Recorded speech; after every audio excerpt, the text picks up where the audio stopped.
Sa unang tingin, iisipin mong normal lang ang kalsadang ito sa Alaska. Pero teka, may gumagalaw.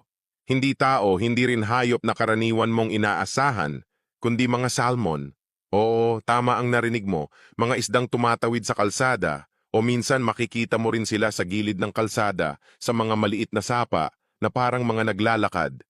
Bawat taon, tuwing panahon ng pangingitlog, ang mga salmon ay naglalakbay mula sa dagat pabalik sa mga ilog kung saan sila ipinanganak. Sa kanilang mahabang paglalakbay, kailangan nilang daanan ang mga ilog at sapa na minsan ay tumatawid sa mismong mga kalsada. Kapag mataas ang tubig, makikita mo sila na parang mga isdang naglalakad, tumatawid mula sa isang gilid ng kalsada papunta sa kabila.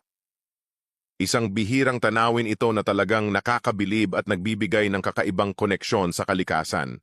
Pero bago ka mag-isip na huhulihin mo na lang sila, mag-ingat. Mahigpit ang mga regulasyon sa Alaska pagdating sa panghuhuli ng salmon, lalo na kapag nasa proseso sila ng pangingitlog. Kailangan ng tamang lisensya at tamang panahon para manghuli. Kung huhulihin mo sila ng walang permiso, may kalakip itong multa o mas mabigat na parusa.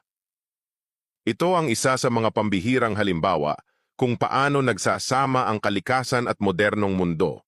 Kaya kung mapapadpad ka sa Alaska, baka makakita ka rin ng mga salmon na tumatawid ng kalsada o nasa gilid nito. Pero tandaan, iwasang manghuli ng walang pahintulot. Baka mas lumaki pa ang gastos mo kaysa sa inakala mo. Astig pero kailangan responsable.